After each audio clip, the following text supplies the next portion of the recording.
So this is part 2 of my Van Halen video, which if you knew me when I was 12, 13, 14, 12 especially, and you asked me what my favorite band was, or you wouldn't even need to ask me, you would find out very quickly that I was obsessed with this band. Why do I call this Van Halen toilet paper? Because my dad once said you would buy you would buy toilet paper if it said Van Halen on it, and I probably would have. Yeah, I mean, I was obsessed with this band and would buy anything I could get my hands on, read all kinds of stuff about this band. They seemed larger than life at 12 years old. They were the quintessential rock stars to me. Everything else paled in comparison. I would record Friday night videos. I don't think we had MTV at the time. And Night Flight.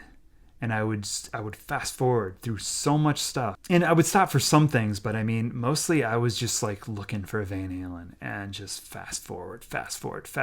Hours of television just to try to find that one video, whether it was the 3 live songs that were off of Fair Warning that were recorded, or Hot for Teacher, Jump, or Panama. Like, I had to see this stuff. And even though I'd recorded it and some of these songs and could watch them again, there was something about just, seeing it, like seeing them talk about it, what the VJs would have said beforehand, or any information I get my hands on. I was just like all in on this band.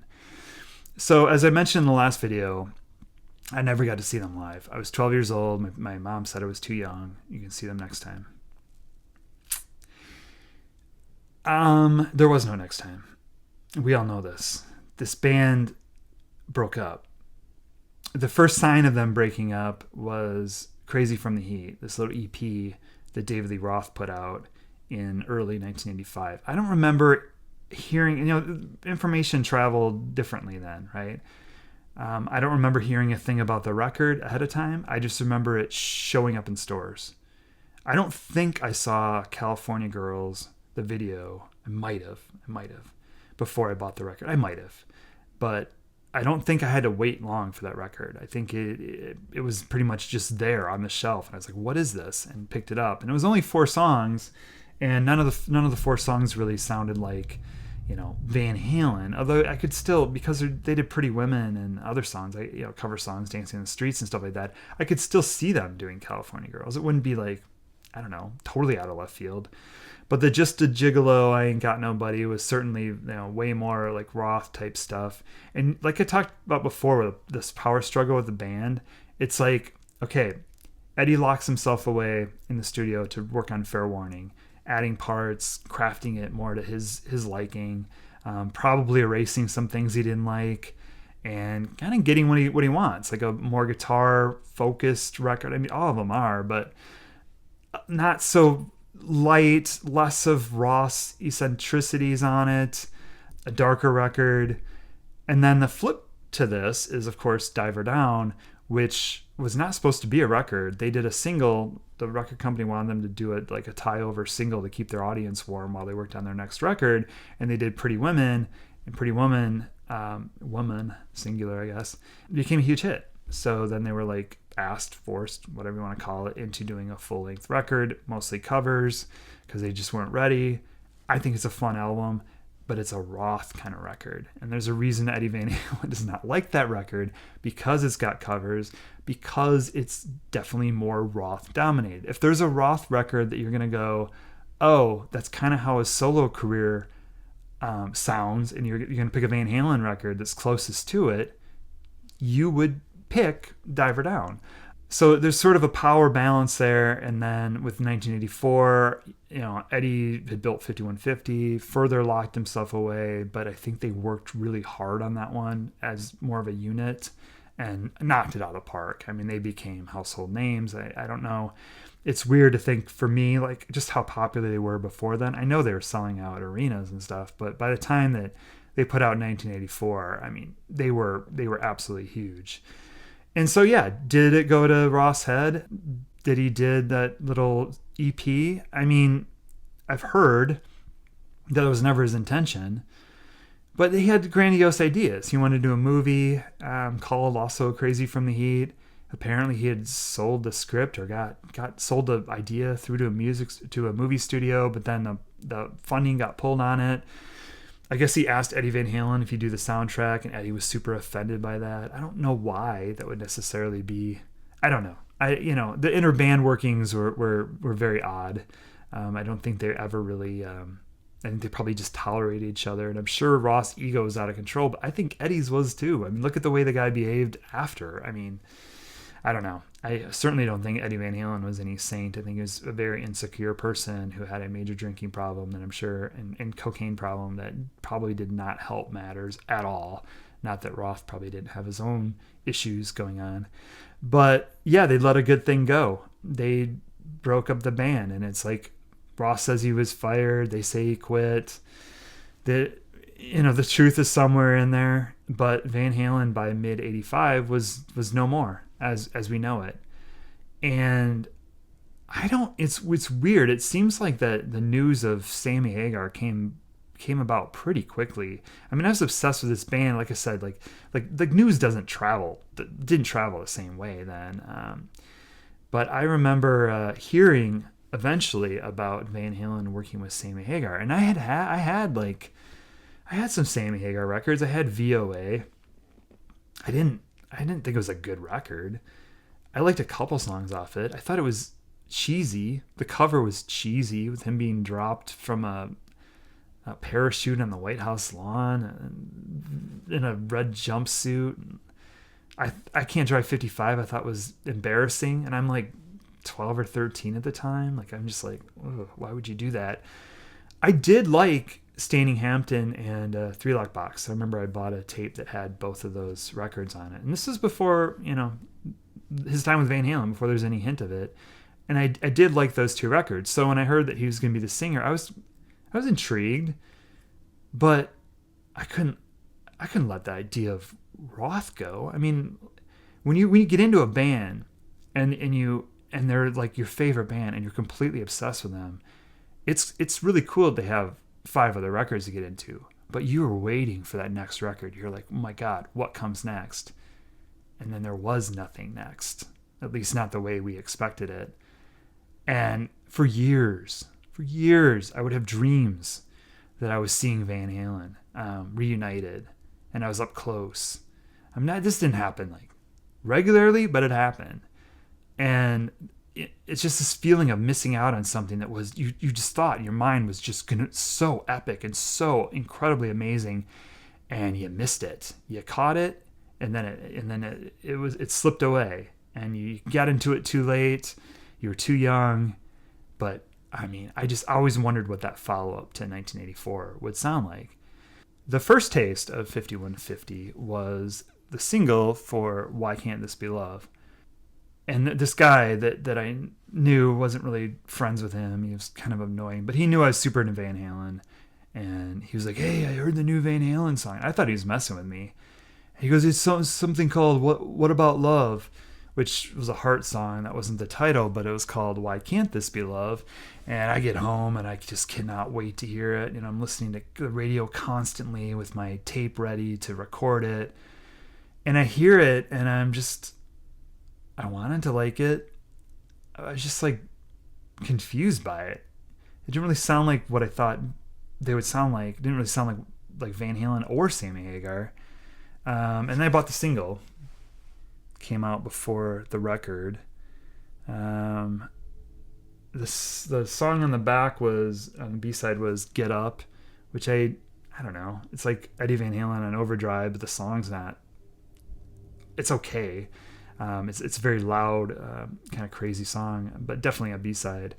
But I was mildly curious, but they never. In 5150, I learned to like it. I did like it. I bought it when it came out. It was just a different beast. It wasn't Van Halen with Roth. Now I would look at that record. I would listen to that record. I would try to find, like there's certain songs you could picture Roth singing. And one of them, the main one for me, was Summer Nights. And I found out later they had given it to him. And I mean, who knows? Maybe there's a version out there somewhere of him singing that song. But I always felt like that song sounded like an old school Van Halen song. And think that was about it on that. Kind of the jokey song Inside, for some reason, I also felt sort of could be like Roth, even though it's kind of a throwaway song. Yeah, and I think the reason why Summer Nights feels that way to me is those background vocals. Those really, all four of them singing those background vocals that really ground it, the same way that so many of those classic Roth era Van Halen songs were just grounded by those background vocals. And you do get that with Summer Nights. But yeah, and I saw them live. I did see Van Halen next time they came through. It's just, Van Hagar. I was into 5150. I had heard, I think, their cover of Rock and Roll maybe by that point, Zeppelin's Rock and Roll. I went to see them, and it was, I think, my third concert I ever went to. And it was good. I mean, I had a good time. I definitely enjoyed it. I mean, I was into it enough where I liked it a lot. But I remember being kind of disturbed even at the time, because it was just relentless, the amount of banners that are being thrown up on stage, David Lee who, or just like ripping on David Lee Roth, and Hagar was so obnoxious about it, just constantly mentioning that. I mean, it was so over the top that it just rubbed me in such a wrong way. And I would check out Van Hagar records, sort of started to seem normal. OU812 I remember kind of liking initially. I loved the single Black and Blue, but if you listen to it, why did I like it so much? Because it has a similar sound to the old school Van Halen. It's got, again, like Summer Nights, it's got a really like grounding background vocal harmony thing. And love that song. I really liked Cabo Wabo. And that's about it. When It's Love, sort of, although it gets a little sappy after a while. But yeah, I still like them. And I like them enough to go to, Monsters of Rock tour and see them, which I have a whole nother story about, because, that was not a good experience. And I'm going to do another video about that one. All I really remember about Van Halen show is Sammy just telling every girl, it seemed like, to take off her top, or shining the spotlight on girls that were sitting on their boyfriend's shoulders in the summertime, Arrowhead Stadium in Kansas City with their tops off. That's mostly what I remember about Van Halen's set. And I never saw them again, and never really cared to, with Hagar. Roth, I saw on the Eat 'Em and Smile tour. So that record came out, and I have that single too. So here's a single for that one, Yankee Rose. I remember, I think it came out right around 4th of July. I remember my mom telling me about David Lee Roth had a new single, and loved it. It rocked. I kind of thought the talking with the guitar thing got a little annoying. Even then, the what? Back and forth with Steve Vai. I listened to a little bit of Eat 'Em and Smile in the last week. First time in years. Just to get ready for this video, see what I thought. Skipped around a little bit. I listened to Yankee Rose all the way through, and just was like, wow, this is a really good rock song. Yeah, it's Roth way over the top, yelps, times two. But I just thought on the drive, when I was listening to it, I thought, if you were to remove that wah, wah, what part at the beginning and just had it start with that drums, and maybe the drums were like going for a little while, that little thing roll he does before it kicks in, that it would be so much better. Yeah, some of those eccentricities of Roth get in the way, I think, of his entire solo career. And I would say the same thing with Eddie, especially post Sammy years. But yeah, I saw David Lee Roth in the summertime, outside. Cinderella opened up. Great show. He played a bunch of Van Halen songs. It was a lot of fun, and I was totally into the new band. I thought it was kind of cool. You got the best of both worlds. And I don't know, I always obviously hoped they would reunite, but it started to seem less and less likely as they made like their second records, like Skyscraper, which I never really got into. Damn Good I kind of liked. I liked Just Like Paradise okay. The rest of it I barely remember. I mostly remember just trying to make myself like that record. And then I stopped caring. I think I listened to A Listening Party on the radio for Your Filthy, or no, the one before that, A Little Ain't Enough, and it just did nothing for me. And I'd moved on. My music taste changed.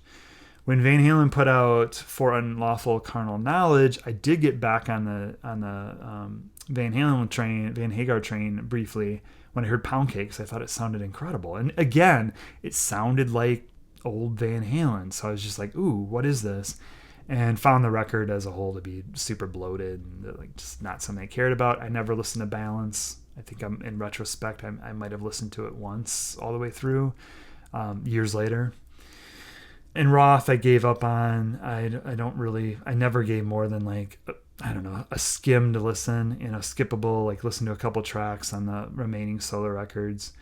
I was pretty excited when they got back together, and I would, any news at all of them possibly getting back together, I was all over. I would, when the internet happened and I could do some searching around. I remember 2000 when there was rumors that they were working together. It turns out they were. I was all over it. I was just trying to find any kind of information I could. I remember reading that they had a new record they were going to put out called Tabula Rosa. They did work on some songs. Blood and Fire, I believe, that showed up on A Different Kind of Truth is from that era. But yeah, it never really happened. And David Lee Roth just, I don't know, it seemed like he kind of quit music, or he wasn't taking it that seriously at the time, didn't have an audience he used to have, and Van Halen were getting really boring, and eventually they broke up, and like I said, I'd moved on. But when they got back together in 2007, I was very intrigued, but also a little disappointed there was no new music.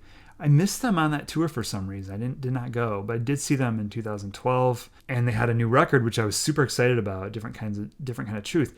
I do like a different kind of truth. I have trouble saying it for some reason. I don't have any problem when people are like, "Oh, it's a bunch of old songs." So were a lot of the other records they did. And if you listen to those demo tapes and those old versions of those songs, they sound quite different. They doctored them up. They changed them quite a bit, the same way they changed House of Pain from the Gene Simmons demo to the version that's on 1984. I don't have any problem with that. I do think that it's missing something. It's missing Michael Anthony. Also, I think it's maybe not as inspired as it should be. It's too long, but it's a good record. I'm bummed that you can't get it right now. You can't stream it. And I had sold my CD, and so now, of course, I want to hear it, and I can't. I would listen to it once, and I would probably listen to it again in 10 years. It's not a record that I keep playing, although when it came out, I played it quite a few times. So anyway, I got to see Van Halen in 2012. Finally, get to see Eddie Van Halen and David Lee Roth together. And Alex is there. Michael Anthony isn't. Wolfgang's there, which I give the kid a lot of credit, and I know he's not a kid anymore, but I give him a lot of credit for getting his dad to finally do something.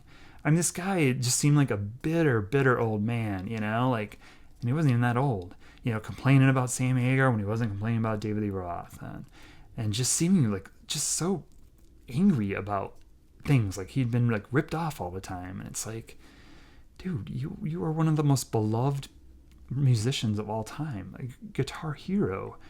Like, just make some music, and it would always bug me is, I've got all these songs. It's like, no, you don't. You have a bunch of riffs. You need somebody like Roth or even Hagar to shape these into actual songs.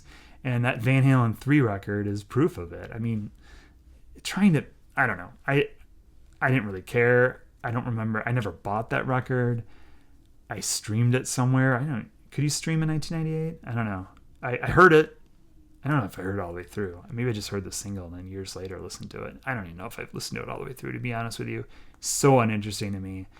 And anyway, they toured again with Hagar in like 2004. Sounds like it was just a really rough time, especially for Eddie. Drinking, drugging, who knows. But I credit Wolfgang for getting his dad back in the game. And it was cool that he went out with Roth again. They seemed to like mend fences, at least for a little while. And the show I saw, so when it came to seeing that show, I'm not an arena guy. I don't get anything out of it for the most part. Seeing bands like little tiny, ants on stage, or just watching a video monitor the whole time. It loses everything for me. I don't feel part of the music. I feel like I'm watching from afar at something going on that I'm not really part of. And yes, I'm sure I could have spent $700 and been in like the fifth row or something. Not gonna happen. I'm not spending that kind of money on this kind of show or any show. I mean, concert tickets don't even get me started. Actually, maybe do get me started. I'll probably do a video on that at some point. But no, I wasn't gonna do that. But we had decent tickets. But it reminded me a lot of seeing Kiss.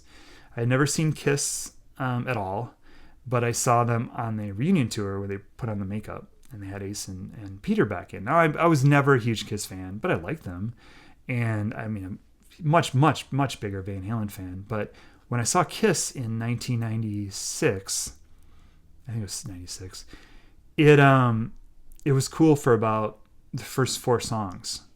Because like Ace and Peter were there and it was like, wow. And they had makeup on and they were spitting fire and all that. And then it just became like another arena show for me.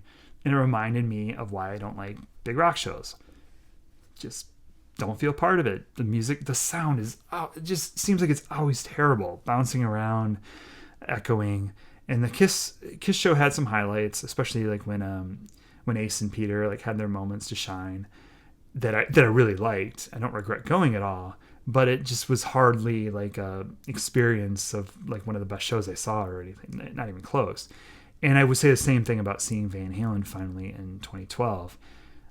There were cool moments when they first came up on stage and they opened up with Unchained. It was just like, oh my God. And, you know, the first 4 or 5 songs, but the sound sucked. It was horrible. And it just, I don't know. It just was losing something. They seemed like they're having fun, but I don't know. It's hard to get into. We eventually moved like I used to do when I was a kid, just sneak in somewhere and get up close. And it was better. It was much better. I felt more engaged. But it still just seemed like I missed something, or it was I was into music in a different way. I'm not into that kind of big show anymore. Now, you know, if Pink Floyd, all the members came back from the dead or whatever, and they did a show and they care about sound and it was going to be great, sure. Okay. There's some arena shows I could go to maybe, but in general, they don't do much for me. And I'm sure if I had seen Van Halen on that club tour, or not even club tour, they did like a date in New York, I think, when the album came out, I'm sure that would have been incredible. But yeah, it's weird. So I'm not like that into seeing them live, but to this day, they become a band that even though I don't listen to them, I don't pull them out on vinyl and put them on the turntable, hardly ever. I did buy this version of Fair Warning a couple years ago, and when I played it, I was completely blown away by how good it sounded. Just red hot off. I mean, just sounds amazing. And I listened to the self-titled Van Halen on vinyl here in my office recently, and it sounded really good too. They sound good. They sound better to me in the car usually than anywhere else. But I don't pull out these records. They're not what I seek out anymore. But like I said in the last video, if I just need to get in a good mood, or I just want to like sometimes just crank up the rock, oh my God, in the car, I don't know if anything gets better. To me, they're cranking up the car cranking up the music in the car by yourself, singing like you're 12 years old again. But there's something weird, crazy about a band that hits you at that young of an age, I think. And it's that you were sort of a lifer. Even though I don't listen to this band that much, I still could talk your ear off about them. I still am totally up to date on information about them. I go to the Van Halen news desk way more often than I'd like to admit. I doubt there's a month that goes by that I don't check that for information. Even though Eddie's long gone, there's still a fascination with this band. There's been some footage that's been unearthed, like from the Largo show in 1983 on the Diver Down tour, that I'm just like, wow, that's super cool to watch. And I think there's one from the 84 tour recently. There's one from the US Festival, which isn't nearly as bad as people would make it out to be. But I must say, when I've watched some of these live shows, I've also realized that had I seen Van Halen in 84, at 12, it might have totally rocked my world anyway. But I don't know that it would have, if I had had a few more concerts and then I saw that, I don't know that it would have made a profound effect on me seeing them live. I don't think they were all that great of a live band, especially by like 84. It just seemed like I mean, I get annoyed with long guitar solos. I get annoyed when there's a long drum solo, and don't do a bass solo. And you get all of that with these guys. You get a long David Lee Roth rap, but they were the coolest band at the same time. When you're 12 years old, you got 6 albums to dive into, and David Lee Roth is everywhere, and Eddie Van Halen, and they're making this amazing music, and it's fun. It's so much fun. I don't know if music's fun anymore like this. Tell me what you think about the band. Did you stick with them? Did you take one side or the other? I mean, I think I probably took the Roth side a little bit more, but at the same time, I was probably more into Van Hagar than I was the Roth band. I think I just always wanted Roth so much more in that band. And when it finally happened, it was good, but I don't know, too little, too late. But there's no reason to remove that record from Spotify. I know, like, David Lee Roth apparently wants it gone. I'm sure that record will be back, and I'm sure at some point I will hear it again, and I will definitely be listening to the original 6, like I said, in my car, cranked up to 11 again. Probably sooner than I think. But what's your favorite Van Halen record? What are your memories? Did you see them live? What's your experience? What was the one that kicked the door open for you? Did you get on board with Diver Down? Did you get on board with the first one? Did you get on board with Women and Children First? I could read your comments about this all day long, and I will. So thank you, everyone. Appreciate it.